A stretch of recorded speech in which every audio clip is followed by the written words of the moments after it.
The copper bathtub gleamed in the candlelight of the French Quarter mansion, steam rising from water heated to scalding.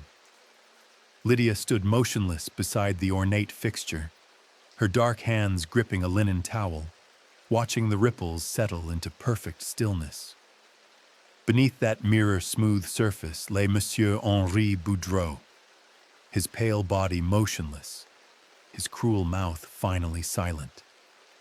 The clock on the marble mantelpiece chimed 10:30 p.m. on a humid September night in 1843, marking the moment when 17 years of brutality ended in 3 minutes of terrible quiet. Outside, the sounds of New Orleans continued, carriages clattering over cobblestones, laughter drifting from nearby salons, the distant music of Congo Square. But inside this opulent bathroom, revolution had taken the form of a teenage girl's hands and a master's last breath. The water was already growing cold. Soon, someone would come looking, and Lydia would have to decide whether to run or face the consequences of the single most dangerous act a slave could commit: the killing of her owner. The scent of jasmine and decay hung heavy in the September air of New Orleans, where the French Quarter's narrow streets trapped both perfume and pestilence between their ancient walls. Inside the 3-story mansion at 47 Royal Street, the evening ritual had begun as it did every night for 3 years.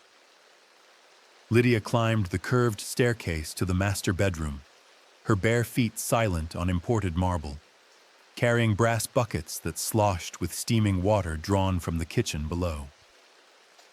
Henri Boudreau owned 17 human beings, but only Lydia was permitted in his private chambers after dark. She had learned this privilege came with a price that left marks on her arms and worse wounds that never healed properly. At 17, she moved with the careful grace of someone who had learned that sudden movements brought punishment, that speaking without permission earned a backhand across the face, that existence itself was contingent on perfect, invisible service. The bathroom adjoined his sleeping chamber, its walls lined with hand-painted tiles depicting pastoral French scenes that mocked the brutality they witnessed nightly. The copper bathtub dominated the center of the room, an ornate piece imported from Paris that required 30 gallons of heated water to fill properly. Lydia poured each bucket slowly, testing the temperature with her wrist as she had been taught, ensuring it would be hot enough to please him, but not so hot as to provoke his anger. September 23rd, 1843, she whispered to herself. The only way she could mark time's passage in a life where days blurred into an endless repetition of service and suffering. Master Boudreau had begun requiring these baths 3 months after purchasing her from the estate auction of a deceased sugar planter. She had been 14 then, small for her age, with intelligent eyes that seemed to catalog every cruelty for some future reckoning. The door opened without warning, as it always did. Henri entered wearing his silk dressing gown, already loosened with wine from dinner. He was 42 years old, a successful cotton merchant who had inherited both fortune and plantation from his father. His face held the soft cruelty of a man who had never faced consequences for his actions, whose power over others had shaped him into something that barely qualified as human. "Too slow tonight," he said, though she had prepared the bath in exactly the same time as always. The accusation hung in the air like an excuse, a justification for whatever he planned to do. Lydia kept her eyes down, hands folded, waiting for instructions that would determine how much pain this evening would bring. The bathwater steamed between them like a barrier that offered no protection. Henri Boudreau had built his wealth on the principle that human beings could be reduced to assets in a ledger, their value measured by their productivity and their suffering. His cotton business thrived because he understood that fear was the most reliable motivator. that breaking people's spirits early prevented future rebellion. In his mansion's account books, Lydia appeared as a line item.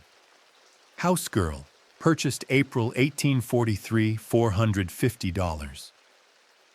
The other enslaved people in the Boudreaux household lived in the servants' quarters behind the main house, a collection of cramped rooms that housed the cook, the groundskeeper, the stable hand, and their families.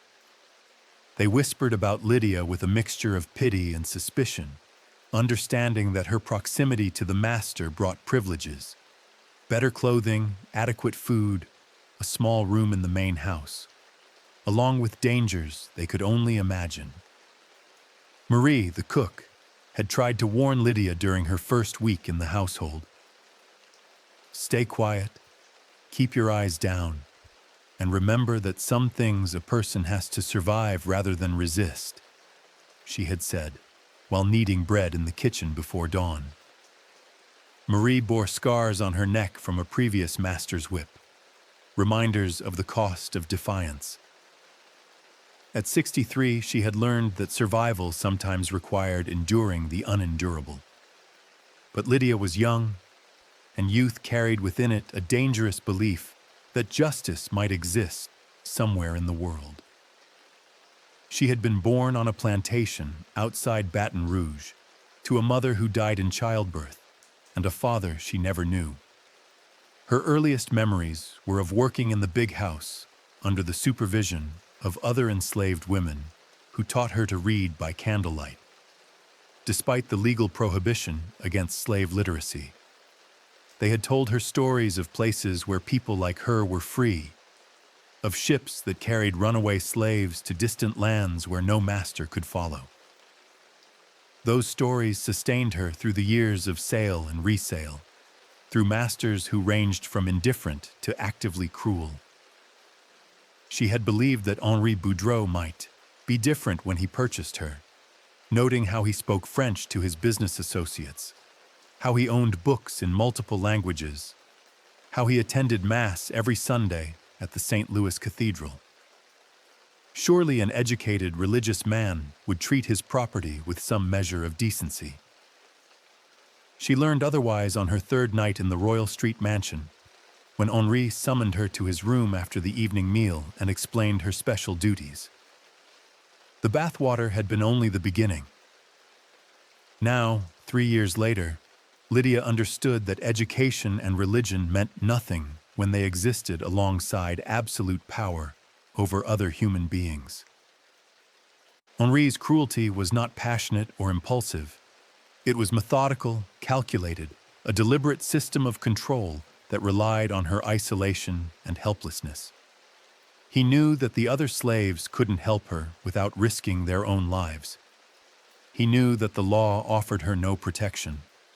He knew that she had nowhere to run. What he didn't know was that silence could be a weapon too, that 3 years of careful observation had taught her exactly how to kill him. The ritual never varied.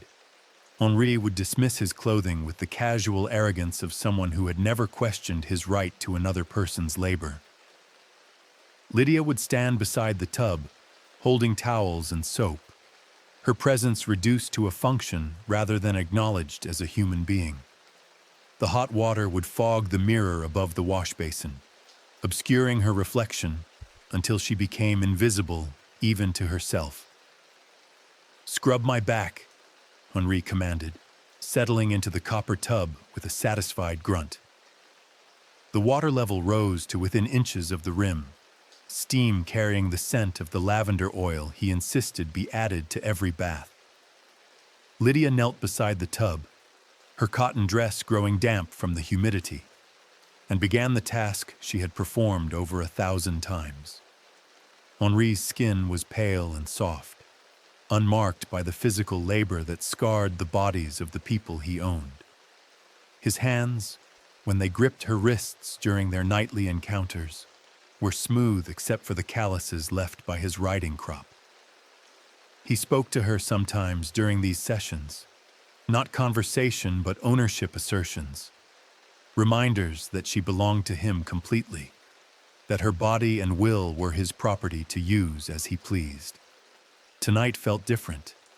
The September heat had been particularly oppressive, and Henri had consumed more wine than usual during dinner with business associates from Mobile. His movements were languid, his speech slightly slurred, his usual vigilance dulled by alcohol and comfort. For the first time in months, Lydia allowed herself to truly look at him, rather than simply performing her assigned tasks. He appeared smaller in the bathtub, his authority diminished by nakedness and steam. The man who controlled 17 lives, who decided whether families stayed together or were sold apart, who could order beatings or worse with a casual word, was just flesh and blood, made vulnerable by hot water. His eyes were closed, his breathing deep and regular, his neck exposed as he leaned back against the copper rim. Lydia's hands trembled as she continued washing his back, but not from fear. For the first time in 3 years, she felt something more dangerous than despair or rage. She felt possibility. The realization struck her with the force of revelation. Henri Boudreau, master of the Royal Street Mansion, owner of 17 human souls, was drowning depth away from death. All it would take was pressure applied to the back of his head, holding him under the steaming water for the few minutes required to stop his breathing forever. The act would be silent, leaving no evidence except a tragic accident. A drunk man who slipped beneath the surface of his own bathtub. The clock on the mantelpiece chimed 9:45 p.m., its bronze pendulum catching the candlelight as it marked the seconds toward what might be either Henri's last evening or hers. Outside, New Orleans continued its nightly symphony of commerce and pleasure, unaware that revolution was taking shape in the space between a slave girl's hands and her master's throat. Lydia lifted her hands from Henri's back and looked at the clear, hot water that separated life from death, freedom from bondage, justice from survival. 3 years of brutality. New Orleans in 1843 functioned as a machine designed to extract wealth from human suffering, its gears oiled by laws that reduced people to property and customs that normalized brutality as business practice. The French Quarter's elegant facades concealed a systematic horror that relied on the complicity of every free person who chose to look away from what they knew was happening behind closed doors. Henri Boudreau's mansion stood at the intersection of Royal and Toulouse streets, its wrought iron balconies and flowering courtyards presenting a facade of civilization that masked the reality of what occurred within. The building itself reflected the racial hierarchy that governed the city. White family quarters on the upper floors, enslaved people's rooms in the basement and servant wings, clear architectural boundaries that reinforced social ones. Dr. Marcus Thibault, Henri's personal physician, visited the mansion monthly to examine the enslaved population for signs of disease that might affect their value. He noted Lydia's recurring bruises in his medical records with clinical detachment, recording them as evidence of disciplinary necessity rather than abuse. When Marie, the cook, asked him quietly if there were medicines that might help the girl's healing, Dr. Thibault replied that some conditions were best left to time and prayer. Father Auguste Marigny, who administered communion to Henri at St. Louis Cathedral every Sunday, knew about the special arrangements in the Royal Street household. Enslaved people from other households sometimes approached him after services, whispering their concerns about what they had heard through the servant networks that connected the quarter's great houses.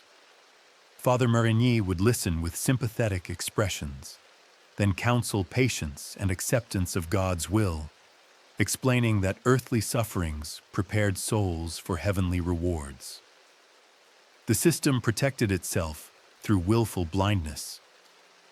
Neighbors heard sounds from the Boudreau mansion that should have prompted investigation, But New Orleans society had established clear protocols for ignoring what happened between masters and their property. Judge Philippe Dufresne, who lived in the mansion across Royal Street, had perfected the art of timing his evening walks to avoid witnessing whatever occurred behind Henri's illuminated windows. Even among the enslaved community, Lydia's situation created uncomfortable divisions. Samuel, the stable hand, had been born on Henri's father's plantation and understood the delicate balance that kept all of them alive. When he saw Lydia's condition deteriorating, the way she flinched at sudden movements, how she ate less and spoke hardly at all, he wanted to help but knew that interference could result in all of them being sold to harsher masters. "Some battles can't be won," he told his wife Celine one night, as they lay in their small room behind the carriage house. "Best we can do is survive until something changes." Celine, who had watched Lydia grow thinner and more withdrawn over the months, disagreed, but knew that Samuel's caution came from experience. He had seen what happened to enslaved people who tried to protect each other from their master's worst impulses. The isolation was deliberate and complete. Henri had structured Lydia's existence to prevent the formation of alliances that might threaten his control. She ate meals separately from the other enslaved people, worked alone in the main house while they labored in the gardens and stables, slept in a room that could be locked from the outside. Her only human contact came through Henri himself and the minimal interactions required for household functions. But isolation cut both ways. While it prevented Lydia from finding allies, it also meant that Henri had grown careless about witnesses. His confidence in the system that protected him had made him vulnerable to the one person who knew his routines intimately, who had access to his private moments, who understood exactly when he would be most defenseless. The same architecture that enforced submission also created opportunity for revenge. Lydia's body had become a text written in violence, each mark telling a story that she carried in silence. The fresh bruises on her wrists where Henri gripped too tightly during his nightly demands. The older scars on her back from the riding crop he used when she moved too slowly or spoke without permission. The constant ache in her ribs from being shoved against the marble wash basin when she failed to anticipate his moods correctly. Marie, the cook, read these signs with the expertise of someone who had survived 47 years of slavery across 3 different households. She could distinguish between the marks left by casual violence and those that indicated something worse, could calculate how long various injuries would take to heal, could predict when a young woman was approaching the breaking point that led either to death or desperate action. "That child is carrying more than flesh can bear," Marie confided to her assistant, Ruth, as they prepared breakfast in the kitchen before dawn. They spoke in the coded language that enslaved people had developed to discuss dangerous topics, using metaphors that would sound innocent to overheard by white ears, but carried clear meaning to those who knew how to listen. Ruth, 23 years old and the mother of 2 small children, understood the implications.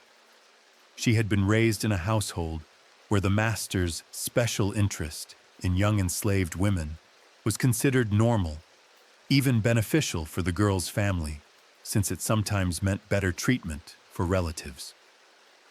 But the Boudreaux household was different. Here, special attention brought only suffering, and Lydia had no family to benefit from her sacrifice. The other enslaved people in the household had tried various indirect approaches to help. Samuel made sure Lydia received extra food when possible, leaving portions of his own meals where she might find them. Celine offered herbal remedies for pain and healing, preparing tinctures that could be hidden in Lydia's room. Old Thomas, the groundskeeper who had worked for Henri's father, attempted to engage her in conversation during the brief moments when their paths crossed. Hoping to provide some connection, to the human community from which she had been isolated. None of these gestures could address the fundamental problem. As long as Henri lived, Lydia would remain trapped in a situation that was destroying her piece by piece. The law offered no protection. Enslaved people could not testify against white citizens in Louisiana courts. The church provided only empty promises of eternal justice that did nothing to stop earthly torment. Flight would mean abandoning the only community she had ever known, with almost certain recapture and punishment that would make her current suffering seem mild. Dr. Thibault's monthly examinations had become exercises in willful blindness. He documented Lydia's declining weight, noted the persistent bruising and signs of sleep deprivation, recorded symptoms that would have prompted immediate intervention if observed in a white patient. But his medical oath applied only to free people. Enslaved bodies were assessed for functionality rather than treated for healing. The girl appears adequately nourished and capable of performing assigned duties, he wrote in his report to Henri after the August examination. Some evidence of nervous temperament, but this is common among her type and should not affect her usefulness. The clinical language transformed trauma into commodity assessment, reducing Lydia's suffering to a question of whether it impaired her economic value. Henri read these reports with satisfaction, interpreting them as confirmation that his methods were producing the desired results. A broken slave was a manageable slave. Fear was more reliable than affection. Complete dominance over another human being was the ultimate expression of his power and status in New Orleans society. What he failed to understand was that people pushed beyond their limits sometimes discovered strengths they never knew they possessed. That 3 years of systematic brutality had not broken Lydia's spirit, but concentrated it into something harder and more dangerous than he could imagine. That his confidence in her helplessness had blinded him to the possibility that she might choose death, his or hers, over continued submission. The bruises would heal. The scars would fade. But the knowledge of what one person could do to another when they held absolute power, that understanding had crystallized into something that could not be undone, only acted upon. Sunday mornings in the French Quarter began with the bells of St. Louis Cathedral calling the faithful to worship, their bronze voices carrying across the cobblestone streets and into the servants' quarters where enslaved people prepared their masters for the performance of piety. Henri Boudreau attended 8 o'clock Mass without fail, sitting in the front pew reserved for prominent families, his appearance immaculate and his demeanor appropriately reverent. Lydia was required to dress him for these occasions, laying out his finest clothing and ensuring every detail met his exacting standards. She had learned to move efficiently through this routine, understanding that any delay would result in punishment that might prevent her from walking properly for days. Henri's religious observance was a social necessity rather than spiritual practice, part of the careful theater that maintained his standing among New Orleans' elite. Father Auguste Marigny delivered sermons that seamlessly blended Christian doctrine with slavery's justification, preaching about divine order and earthly hierarchies that reflected God's will. Paul instructed servants to obey their masters with fear and trembling. He would intone from the ornate pulpit, his words carrying particular weight in a congregation that included dozens of slaveholders. Submission to proper authority is submission to the Lord Himself. These Sunday services functioned as weekly reinforcement of the racial hierarchy that governed every aspect of New Orleans society. White families occupied the main sanctuary, while enslaved people, when permitted to attend at all, stood in designated areas at the back or in the gallery above. The very architecture of worship reinforced the social order that made Henri's treatment of Lydia not only legal but morally sanctioned. After Mass, Henri would often linger in the cathedral's courtyard, conducting business conversations disguised as social pleasantries. Cotton prices, shipping schedules, labor management techniques, all discussed with the casual expertise of men who viewed human beings as agricultural equipment. Lydia stood behind him during these exchanges, invisible except when needed to carry packages or deliver messages, her presence accepted as natural as the wrought iron benches or flowering shrubs.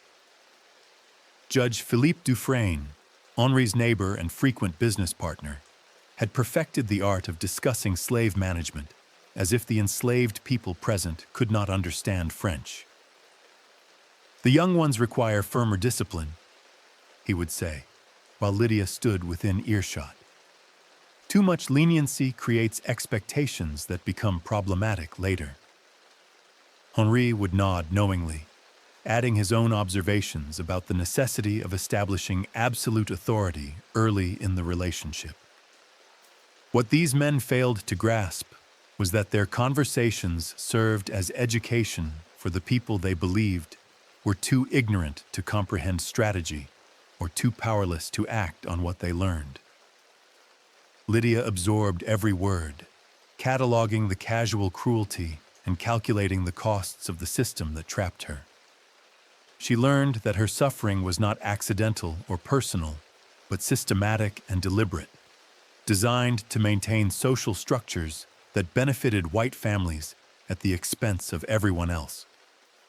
The realization was both devastating and liberating. If her pain served a larger purpose in maintaining New Orleans society, then destroying that purpose through violence might be justified as self-defense rather than murder.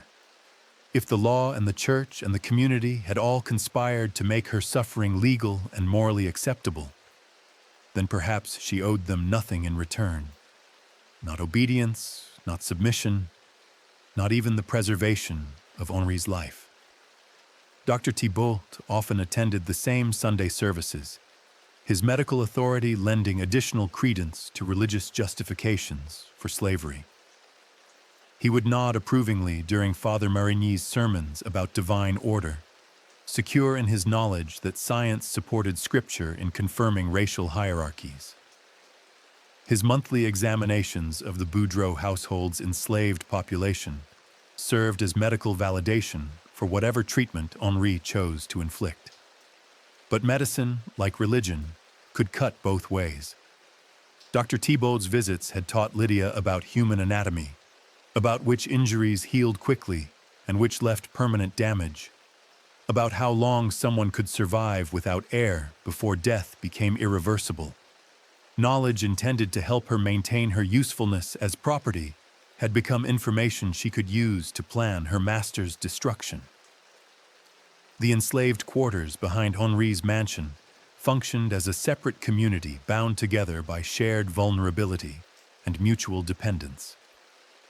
In the evenings, after the day's labor was complete and the master's family had retired, these rooms became spaces where people could speak with relative freedom about their experiences and fears.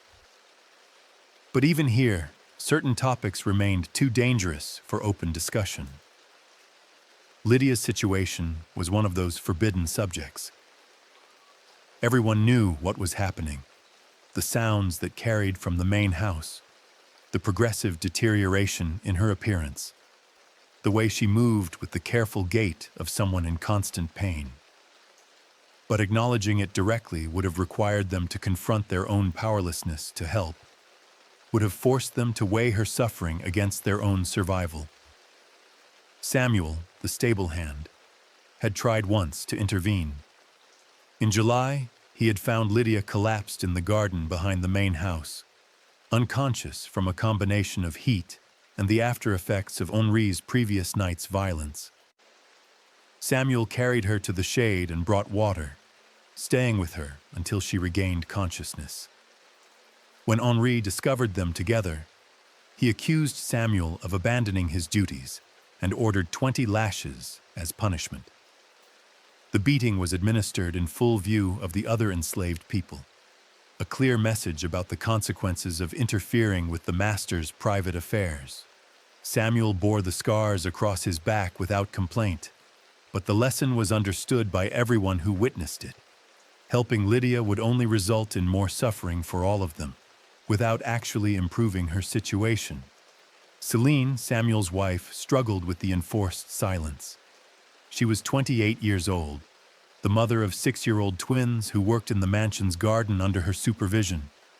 Watching Lydia's deterioration, while being unable to help, reminded her painfully of her own powerlessness to protect her children from whatever future Henri might plan for them. The twins were approaching the age when their labor would become more valuable, when they might be sold to other households or assigned to more dangerous work. "What kind of people are we if we watch someone suffer and do nothing?" she asked Samuel one night, as they lay in their small room, their children sleeping on straw pallets nearby. Samuel had no answer that satisfied either of them. They were the kind of people that slavery had created, humans forced to choose between individual compassion and collective survival, always calculating whether kindness would bring punishment that would destroy their ability to help anyone. Marie, the cook, carried the heaviest burden of knowledge. Her position in the household gave her access to both the main house and the servants' quarters, making her a conduit for information that flowed between Henri's world and the enslaved community. She knew exactly what Henri was doing to Lydia because she had experienced similar treatment in her previous household, before age and scarring had made her less interesting to her former master. "Some wounds heal and some don't," Marie told Ruth one morning as they prepared Henri's breakfast. "But all of them leave marks that change how a person sees the world." She was speaking about Lydia, but her words carried the weight of personal experience. Marie's survival had come at the cost of accepting that some forms of suffering could not be prevented, only endured until circumstances changed. The code of silence that protected the enslaved community from white surveillance also trapped them in isolation from each other when they most needed connection. Speaking openly about Lydia's situation would have created solidarity and mutual support, but it would also have provided evidence that could be used against them if overheard by white ears. So they communicated through gestures and glances, through small acts of kindness that could be explained as normal household functions, through prayers offered in languages their masters didn't understand. Ruth, who worked closely with Marie in the kitchen, had begun leaving special foods where Lydia might find them. Honey cakes that could provide quick energy, herb teas that might ease pain, preserved fruits that offered vitamins her restricted diet lacked. These offerings disappeared from the designated locations, suggesting that Lydia was receiving them, but they never discussed the gifts directly. The enforced silence created a kind of complicity that none of them had chosen but all of them lived with. By not speaking about what they knew, they became part of the system that enabled Henri's behavior. By prioritizing their own survival over Lydia's protection, they participated in her isolation. By accepting that some suffering was inevitable, they helped maintain the structures that made such suffering possible. But silence could also be a form of preparation, a way of gathering strength before action became necessary. September 23rd had been a day like hundreds of others in the Boudreau household, marked by the same routines that structured life around Henri's comfort and convenience. Lydia woke before dawn in her small room off the main hallway, dressed in the simple cotton shift that served as her uniform, and began the tasks that would fill every moment until she was permitted to sleep again 16 hours later. The morning had brought news from Henri's cotton factors that prices were rising due to poor weather in Mississippi, information that put him in an expansive mood. He whistled while Celine prepared his coffee, complimented Marie's cooking with unusual warmth, and even gave Samuel permission to take the afternoon off to repair tools in the stable. For the other enslaved people in the household, Henri's good humor meant a day with reduced risk of arbitrary punishment. For Lydia, it meant something different. Henri's satisfaction with his business affairs often translated into increased attention to his evening routines, more elaborate preparations for the bath ritual that had become the centerpiece of her daily torment. When he was pleased with his public life, he seemed to require greater control over his private domain, as if dominance over another human being was both celebration and reward for his commercial success. The afternoon had passed with normal household duties: polishing silver, dusting furniture, changing linens, preparing Henri's clothing for the evening. Lydia moved through these tasks with mechanical precision, her body performing familiar motions while her mind occupied itself with other calculations. She had been thinking about water temperature, about lung capacity, about the difference between accidental drowning and deliberate murder. Dr. Thibault had made his monthly visit the previous week, examining each enslaved person with clinical detachment, and pronounced them all adequately healthy for their assigned functions. His questions about Lydia's recurring bruises had been perfunctory, designed more to document her condition than to address its causes. Nervous disposition, he had written in his notes, common among house servants who receive close supervision. The evening meal had been served at 7 o'clock. Henri dining with two business associates who discussed shipping schedules and labor costs, while consuming Marie's carefully prepared courses. Lydia served the wine and cleared plates, invisible to the guests except when they needed something, her presence noted only when she moved too slowly or made too much noise setting down crystal glasses. Henri had consumed more wine than usual during dinner, celebrating a particularly profitable cotton sale that would fund his planned expansion into sugar cultivation. His guests departed around 9 o'clock, leaving him relaxed and slightly unsteady, ready for the evening routine that Lydia had been dreading and planning in equal measure. The bathwater had taken 45 minutes to heat properly, carried bucket by bucket from the kitchen stove to the second-floor bathroom.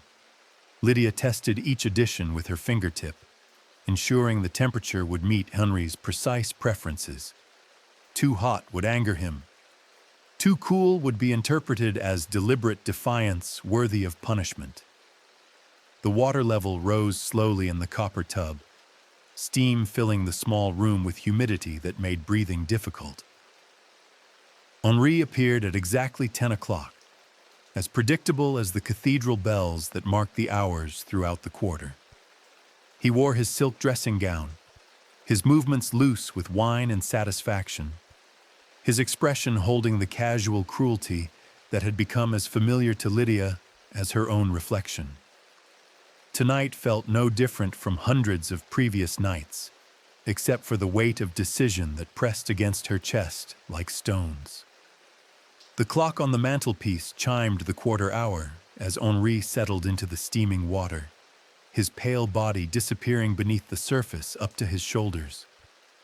Lydia knelt beside the tub with the soap and washing cloths, her hands steady despite the racing of her heart, her breathing controlled despite the knowledge of what she was preparing to do. Henri's eyes were closed as he leaned back against the copper rim of the bathtub, his breathing deep and regular, his guard lowered by wine and the comfortable assumption that Lydia posed no threat to his safety. The hot water had flushed his pale skin pink, and steam rose around his head like incense, obscuring his features in the flickering candlelight. For 17 years, Lydia had existed at the mercy of this man's whims, her body and will subordinated to his desires, her humanity denied by laws that classified her as property. The realization struck her with crystalline clarity. She had been preparing for this moment through every act of submission, every silent endurance of cruelty, every careful observation of his habits and vulnerabilities. Knowledge accumulated through suffering had become the foundation for action, and action had become the only path toward justice in a world that offered none through legal or religious channels. Lydia's hands moved with deliberate precision as she continued washing Henri's back, the familiar motions masking her true intent. She had studied anatomy during Dr. Thibault's examinations, learning about breathing and circulation, about how long the human brain could survive without oxygen. She knew that drowning victims struggled for 2 to 3 minutes before losing consciousness, that death followed within 6 to 10 minutes, unless rescue intervened. Henri shifted slightly in the tub, murmuring something about the water temperature, his voice slurred with contentment and alcohol. The sound pulled Lydia back to the countless nights she had knelt in this same position, performing this same ritual, accepting brutality as the inevitable cost of survival. But survival itself had become a form of death, a gradual erosion of everything that made existence meaningful. "That's sufficient," Henri said, his eyes still closed. "Bring the towels and prepare my bed. I have early meetings tomorrow." His commands carried the casual authority of someone who had never doubted his right to absolute obedience, who saw Lydia's compliance as natural as gravity or sunrise. The dismissive tone in his voice triggered something fundamental in her chest, a recognition that this would be the last order he ever gave her.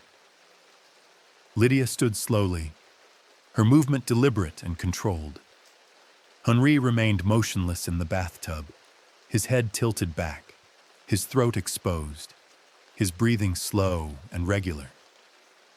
The water level had risen to within 3 inches of the rim, 30 gallons of steaming liquid that could become an instrument of execution with the application of sustained pressure. The clock on the mantelpiece showed 10:28 p.m., its bronze pendulum marking seconds that stretched toward either liberation or damnation. Outside, New Orleans continued its nightly symphony of commerce and pleasure, carriages rolling over cobblestones, laughter echoing from nearby salons, music drifting from the slave markets, where other people's freedom was bought and sold. Inside this bathroom, revolution was taking shape in the space between intention and action. Lydia placed her hands on Henri's shoulders, her touch light enough to seem like normal washing motions. He showed no sign of alarm, no recognition that anything had changed in their nightly routine. His eyes remained closed, his breathing steady, his body relaxed in the hot water that would soon become his grave. What would you do if 3 years of systematic brutality had convinced you that death was preferable to continued submission? If the law offered no protection, if the church sanctioned your suffering, if the community that surrounded you had chosen blindness over intervention, if your only choice was between killing your tormentor or accepting that torture was simply the price of being born into the wrong body in the wrong place at the wrong time? Lydia pressed down. The bathwater had grown cold by the time Lydia finally lifted her hands from Henri's still form.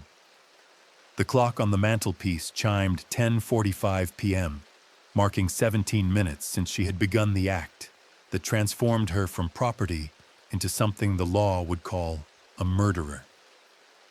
Steam no longer rose from the copper tub, and the bathroom had taken on the peculiar quiet that follows violence. Not peaceful silence, but the absence of sound that comes when the world fundamentally changes.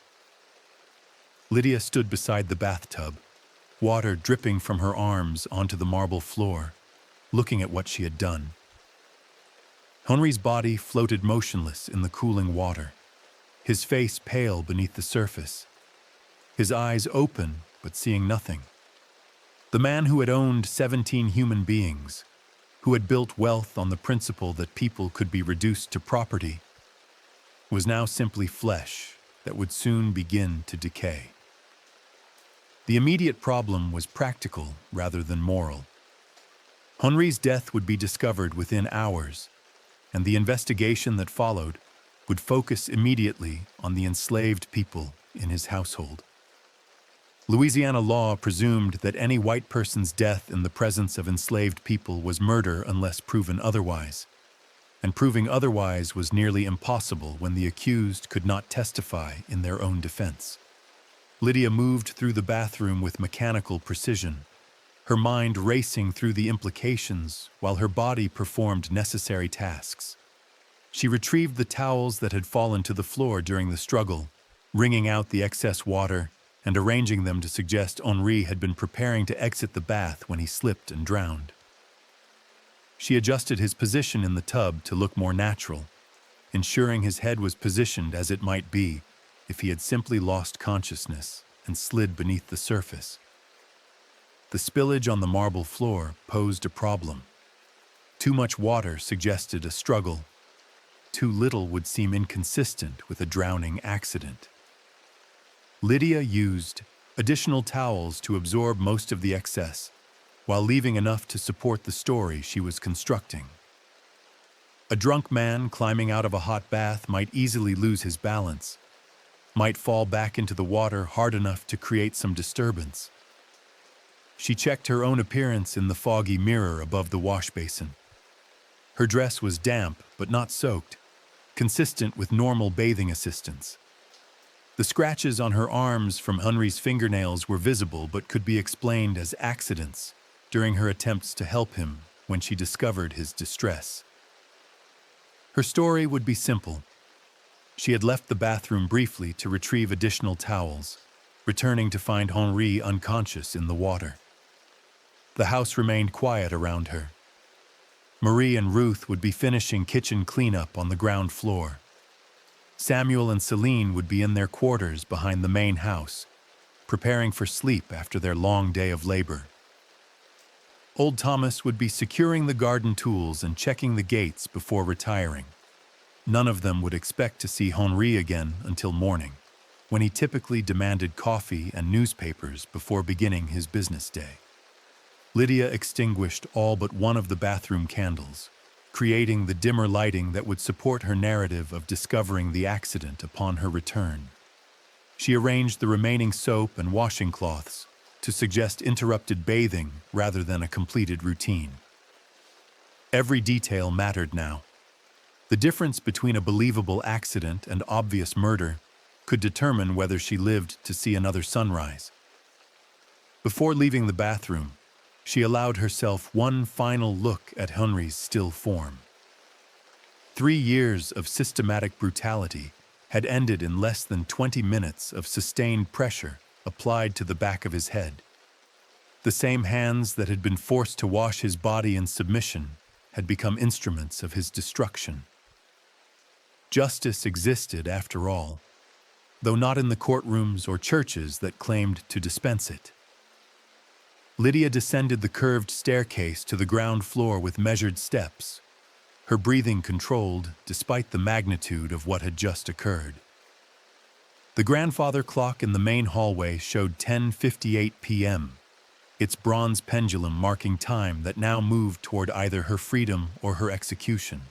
She needed to establish her presence elsewhere in the house before discovering Henri's body, creating the temporal gap that would support her story of accidental drowning. Marie was indeed finishing the evening's kitchen work when Lydia appeared in the doorway, her manner carefully composed to suggest routine rather than emergency. "Master Boudreau dismissed me early tonight," Lydia said, her voice steady. "Said he wanted to soak longer in the bath. I'm to return in an hour to help him to bed." Marie looked up from the copper pots she was scrubbing, noting Lydia's damp dress and the slight tremor in her hands that could be attributed to fatigue after a long day. "Child, you look exhausted," Marie observed with the maternal concern that had sustained their household's enslaved community through countless difficulties. "Sit here and have some tea while you wait." For 40 minutes, Lydia sat at the kitchen table, forcing herself to sip the chamomile tea Marie had prepared, while making conversation that would later serve as her alibi. They discussed the next day's meals, the condition of the garden vegetables, the repairs needed for winter preparations. Normal domestic topics that created a record of Lydia's presence during the crucial period when Henri was dying alone in his cooling bathwater. At 11:38 p.m., Lydia announced her intention to return upstairs and assist Henri with his bedtime preparations. Marie barely looked up from her final cleaning tasks, the routine so well established that Lydia's departure required no acknowledgement. The kitchen grew quiet, except for the sound of Marie's scrubbing and the tick of the wall clock marking seconds toward discovery. Lydia climbed the stairs slowly, her footsteps audible throughout the house, as they always were during her nightly returns to Henri's chambers. She paused outside the bathroom door, composing her features into the expression of someone expecting to find her master ready for assistance. Then she opened the door and allowed genuine shock to register on her face. "Master Boudreau!" she called out, her voice carrying the right mixture of concern and confusion. "Master Boudreau, are you well?" She rushed to the bathtub, her movements quick enough to suggest urgency, but careful enough to avoid disturbing the scene she had arranged. Henri's body floated just as she had positioned it, his head tilted back beneath the water's surface, his skin already taking on the pallor of death. The single remaining candle cast flickering shadows that made the scene appear appropriately dramatic for a tragic accident. Lydia reached into the cool water, grasping Henri's shoulders and attempting to lift his head above the surface. His body was dead weight, difficult to maneuver in the confined space of the copper tub, and her efforts to extract him appeared genuine because they required real physical struggle.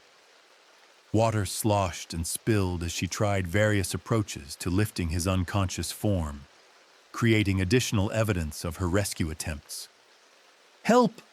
she screamed, her voice carrying through the mansion's high-ceilinged rooms and down the staircase to where Marie was finishing her work. "Someone help me! Master Boudreau has drowned!" The cry brought immediate response from throughout the household. Marie's footsteps pounded up the stairs, followed by Samuel and Celine, who had heard the commotion from their quarters.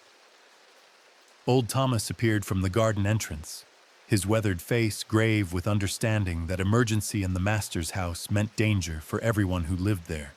They found Lydia kneeling beside the bathtub, her dress soaked from her efforts to extract Henri's body, tears streaming down her face in what appeared to be genuine distress at her failure to save him.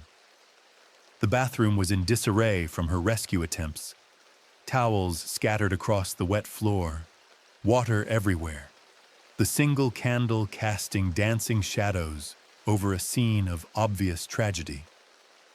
Samuel immediately took charge, his experience managing crisis situations making him the natural leader. He and Thomas lifted Henri's body from the tub, checking for signs of life they all knew they would not find. Marie sent Ruth to fetch Dr. Thibault, while Celine comforted Lydia, who appeared to be in shock from discovering her master's death. "He must have slipped," Samuel said quietly, examining the wet marble floor and the positioning of Henri's body. Hot water, wine at dinner, easy enough to lose balance getting out of the bath. His assessment was delivered for the benefit of anyone who might later question the circumstances, establishing the narrative that would protect them all from suspicion. The performance was flawless because it was based on truth. Henri Boudreau had indeed drowned in his bathtub on the night of September 23, 1843. The only fiction was the cause. Dr. Marcus Thibault arrived at the Boudreau mansion shortly after midnight, his medical bag in hand and his expression appropriately grave for a house call prompted by sudden death. He found Henri's body laid out in the master bedroom, covered with sheets, surrounded by the household's enslaved people who maintained expressions of appropriate sorrow and concern. Lydia sat in a chair beside the bed, her clothing still damp, her face bearing the exhausted look of someone who had witnessed tragedy. The physician's examination was thorough, but reached the conclusion that everyone expected. Henri showed no signs of violence beyond the minor scratches and bruises consistent with drowning struggles. His lungs contained bathwater, confirming that he had died from asphyxiation rather than any other cause. The presence of alcohol in his breath supported the theory that intoxication had contributed to a tragic accident. Accidental drowning, Dr. Thibault pronounced, after completing his assessment. The gentleman appears to have lost consciousness while bathing, perhaps due to the combination of hot water and wine consumption. Most unfortunate, but not uncommon among men of his age and habits. Samuel provided the official account of events, speaking as the senior enslaved person in the household, and therefore the most credible witness in legal terms. He described Lydia's distress upon discovering Henri's body, her attempts to extract him from the bathtub, her immediate calls for assistance. His narrative was simple, consistent, and delivered with the careful deference that white authorities expected from enslaved people discussing their master's death. Lydia's own testimony was brief and emotional. She described returning to assist Henri with his bedtime preparations, finding him unconscious beneath the bathwater, struggling unsuccessfully to lift his body from the heavy copper tub. Her account matched the physical evidence perfectly, and her obvious distress appeared genuine to observers who had no reason to suspect that trauma could stem from relief as easily as grief. The legal formalities proceeded swiftly. Judge Philippe Dufresne, Henri's neighbor and business partner, oversaw the inquiry with appropriate solemnity, while ensuring that the investigation did not delve too deeply into circumstances that might prove embarrassing to the deceased's reputation. Accidental death required no criminal proceedings, no lengthy trials that might expose the intimate details of Henri's private life to public scrutiny. Father Auguste Marigny arrived at dawn to administer last rites and begin preparations for Henri's funeral. He spoke privately with Dr. Thibault and Judge Dufresne, confirming that the circumstances appeared consistent with tragic accident rather than foul play. The church would provide full burial services, and Henri's reputation as a respected businessman and faithful parishioner would remain intact. But beneath the official narrative of tragic accident, currents of understanding flowed through New Orleans' enslaved community with the speed of whispered prayers. Marie, Samuel, Celine, Ruth, and old Thomas said nothing directly about what they suspected, but their glances carried volumes of communication. They had lived long enough under slavery's brutalities to recognize justice when it appeared, even disguised as accident. The secret they now shared was more dangerous than gunpowder, more valuable than gold, more fragile than spun glass. If any of them broke under questioning, if anyone suggested that Henri's death was anything other than accidental, the consequences would extend far beyond Lydia's execution. All of them would face interrogation, torture, sale to harsher masters, or death as conspirators in the murder of a white man. Their silence was purchased not with threats, but with understanding. Lydia had done what none of them could do, had taken the risk that all of them lived with daily, had chosen action over endurance when endurance became impossible.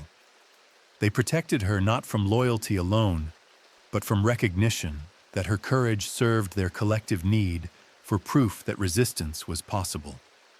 The knowledge changed them all. Samuel walked with his head slightly higher, understanding that absolute power was not as absolute as their masters believed. Marie hummed while she cooked, her songs carrying melodies that had not been heard in the kitchen for years. Celine spoke more freely with her children, teaching them songs and stories she had previously been too afraid to share. They became keepers of a secret that was also a promise. That injustice would not endure forever. That the system that oppressed them contained within itself the seeds of its own destruction. That somewhere in the darkness, a 17-year-old girl had found the strength to say no with finality. Henri Boudreau's funeral took place on September 26th at St. Louis Cathedral, 3 days after his death and 1 day before the first rumors began circulating through New Orleans' enslaved community that perhaps not every master's death should be accepted as natural occurrence. Father Marigny delivered a eulogy that praised Henri's business acumen and charitable contributions, while carefully omitting any reference to his private character or household management practices. The service drew hundreds of mourners from New Orleans' commercial and social elite, men who had conducted business with Henri and women who had socialized with his late wife before consumption claimed her 5 years earlier. They filled the cathedral's mahogany pews in elaborate mourning dress, their presence serving as much to display their own status as to honor the deceased. Judge Dufresne delivered remarks about Henri's contributions to the city's economic prosperity, while Dr. Thibault nodded approvingly at frequent mentions of tragic accidents that could befall any gentleman. Lydia stood with the other enslaved members of the Boudreau household in the designated area at the cathedral's rear, her head bowed appropriately and her expression composed.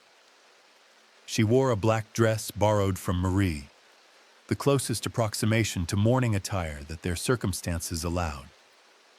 To observers, she appeared to be grieving her master's death with proper humility and sorrow. What they could not see was the careful attention Lydia paid to every face in the congregation, every conversation snippet she could overhear, every detail about how New Orleans society processed the sudden death of one of its prominent members. She was learning about the machinery of investigation, about which authorities could be trusted with secrets and which could not, about how quickly suspicion might turn from accident toward murder if circumstances changed. The burial took place in St. Louis Cemetery No. 1, where Henri's remains were interred in the elaborate above-ground tomb his family had maintained for 3 generations. The September heat made the ceremony brief, with mourners eager to escape the humid air that turned black silk into instruments of torture. Lydia helped carry flowers to the gravesite, her role as Henri's personal servant requiring her presence at each stage of the funeral proceedings. As dirt was scattered over Henri's coffin, and Father Marigny offered final prayers for his soul's repose, Lydia experienced a moment of profound disconnection from the proceedings. The man being mourned as a pillar of community virtue was the same person who had systematically brutalized her for 3 years. The prayers being offered for his eternal peace came from the same church that had sanctified the system allowing his cruelty. The tears being shed by his business associates flowed from eyes that had chosen blindness when confronted with evidence of his character. But the funeral also revealed something crucial about her situation. Henri's death had elevated her from anonymous house slave to central figure in a story that would be told and retold throughout New Orleans society. Her name was now associated with his final moments, making her both more visible and more vulnerable than she had ever been before. Success in maintaining her secret would require navigating social currents she was only beginning to understand. The days following the funeral brought a parade of visitors to the Royal Street mansion, people conducting business related to Henri's estate, settling debts, claiming property, arranging for the household's dissolution. Lydia found herself repeatedly questioned about Henri's final evening, each interrogator seeking details that might reveal information useful for their own purposes.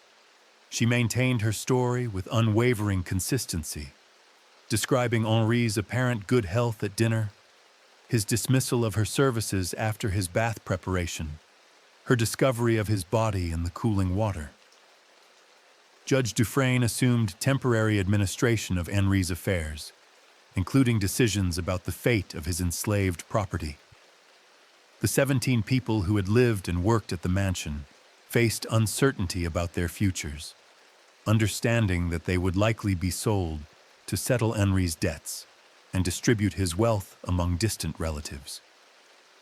For most of them, Henri's death meant transition from familiar misery to unknown hardship. For Lydia, it meant something different.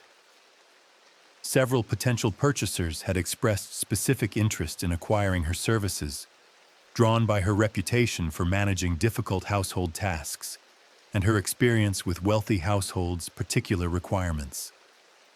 The prospect of being sold to another master, of beginning the cycle of submission and potential brutality again, filled her with a determination that surprised her with its intensity.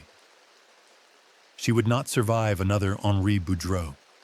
If circumstances forced her into similar situations, she would choose death before accepting 3 more years of systematic degradation. The knowledge that she was capable of killing had changed her understanding of her own options, had revealed reserves of strength and determination that slavery was designed to suppress, but had failed to eliminate completely.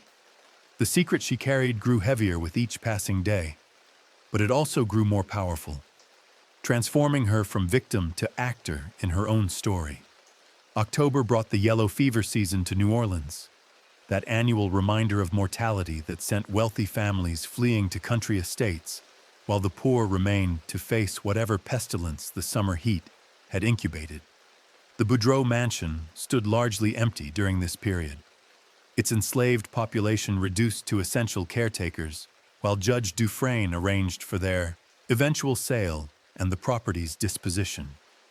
Lydia remained in the house as head of the skeleton crew, maintaining the building during the estate settlement process. Her position gave her access to Henri's private papers as they were reviewed by lawyers and executors, and she used this opportunity to learn about the full extent of his business dealings and social connections. What she discovered confirmed her understanding that Henri's cruelty had been systematic rather than personal, part of a larger network of men who viewed enslaved people as both economic assets and objects for personal gratification. The papers revealed correspondence with other plantation owners about training methods for young enslaved women, discussions of which households provided the most compliant domestic servants, recommendations for breaking slaves who showed signs of resistance or independence. Henri had been part of an informal community of men who shared techniques for maximizing their control over the people they owned, treating brutality as a form of expertise worthy of discussion and refinement. Reading these documents by candlelight in Henri's former study, Lydia understood that his death had disrupted more than one man's household. It had removed a node from a network that relied on shared knowledge and mutual protection to maintain its practices. The other men in Henri's correspondence would be watching his estate's dissolution carefully, looking for signs that their own activities might be exposed or their own safety threatened. But they would see only what the official investigation had found: the accidental death of a respected businessman, mourned by his community and buried with full honors. The 17 enslaved people from his household would be scattered to different owners, their knowledge of Henri's private life rendered irrelevant by their legal inability to testify against white citizens. The system had protected itself through the simple expedient of denying credibility to anyone who might speak truth about its operations. The dispersion began in early November. Samuel and Celine were purchased together by a sugar planter who needed experienced workers for his expanding operation outside the city. Old Thomas went to a Creole family who valued his knowledge of ornamental gardening. Ruth was bought by a hotel owner who required kitchen staff for his French Quarter establishment. Marie, despite her age, found placement with a widow who needed assistance managing her household staff. Each departure felt like the loss of a co-conspirator. reducing the number of people who shared knowledge of what had really happened on September 23rd. By December, only Lydia remained in the mansion, supervising its preparation for sale while awaiting her own transfer to whatever household had successfully bid for her services. The waiting period allowed her to observe how her story was being transmitted through New Orleans' enslaved community. Visitors to the mansion, other enslaved people conducting business for their masters, would ask carefully indirect questions about Henri's death, seeking confirmation of rumors that had begun circulating through the networks that connected households across the city. Heard Master Boudreau took sick sudden in his bath, a housemaid from the Marigny plantation mentioned while delivering a message to Judge Dufresne. Such a shame when a good master passes so unexpected. Lydia's response was carefully neutral. The Lord calls people home when their time comes, she replied, using the religious language that provided safe cover for dangerous conversations. Master Boudreau lived as he chose and died as God willed. But her eyes met the visitors with a brief intensity that conveyed information words could not safely communicate. The housemaid departed with more than confirmation of Henri's death. She carried proof that some forms of suffering had limits, that some masters pushed too far, that sometimes the powerless found power in unexpected places.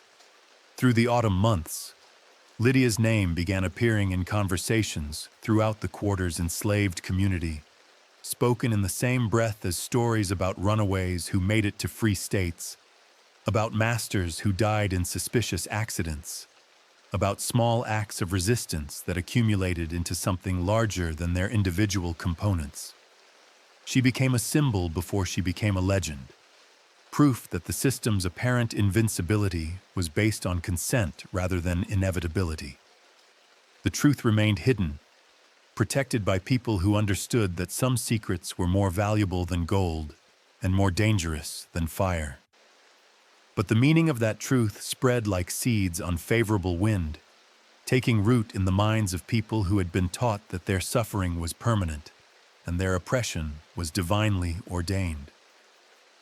By Christmas of 1843, Lydia had been sold to the Trem family, prosperous free people of color who treated their domestic workers with consideration that bordered on respect. Her new position allowed her freedoms she had never experienced: time for personal pursuits, wages that permitted small luxuries, contact with free Black community that expanded her understanding of what life might offer beyond survival. But she carried Henri's death with her like a hidden scar, neither proud nor ashamed of what she had done, but forever changed by the knowledge that she was capable of taking life when life became unbearable. The experience had revealed depths of strength and darkness within herself that would influence every relationship and decision for the remainder of her days. She never spoke directly about September 23rd, even to people who might have understood and supported her choice. The secret remained locked within her heart, too dangerous to voice but too important to forget. Instead, she told other stories about the Underground Railroad, about free states where slavery was forbidden, about legal challenges to the system that enslaved millions of people throughout the South. Her work with the Trem family brought her into contact with abolitionists, both Black and white, who were building networks to challenge slavery through legal and extra-legal means. She contributed information about plantation operations, about the treatment of enslaved people, about the psychological and physical methods used to maintain control over human property. Her knowledge proved valuable to people working to expose and oppose the institution that had nearly destroyed her. In 1863, 20 years after Henri's death, President Lincoln issued the Emancipation Proclamation, beginning the legal process that would eventually free 4 million enslaved people throughout the United States. Lydia was 37 years old by then, a free woman working as a seamstress in New Orleans' Treme district, respected in her community for her skill, discretion, and the quiet intensity that marked survivors of particular trauma. She lived until 1907, dying peacefully in her sleep at the age of 81, surrounded by the children and grandchildren whose freedom had been purchased with Henri Boudreau's life. Her descendants knew her as a woman of unusual strength and determination, someone who had endured slavery's worst brutalities and emerged with her humanity intact. They did not know the specific details of how that survival had been achieved. The story of Henri's death became part of New Orleans folklore, told in different versions depending on the teller's relationship to the events and their willingness to speak dangerous truths. In the white community, it remained the tragic tale of a respected businessman who died in a bathing accident. In the black community, it evolved into something more complex, a story about justice taking forms that the law did not recognize, about strength found in the most powerless places, about the price of pushing human beings beyond their capacity to endure. Even today, tour guides leading visitors through the French Quarter sometimes pause outside the mansion at 47 Royal Street and mention the mysterious death that occurred there in 1843. Though they rarely know the full story or understand its significance in the larger history of resistance to slavery. The legend endures in the whispered knowledge that some wounds to the human spirit create responses that transcend legal boundaries, that survival sometimes requires choices that civilized society prefers not to acknowledge, and that a 17-year-old girl named Lydia once held her master underwater until justice was served in steaming bathwater. Subscribe if you want the next deep dive.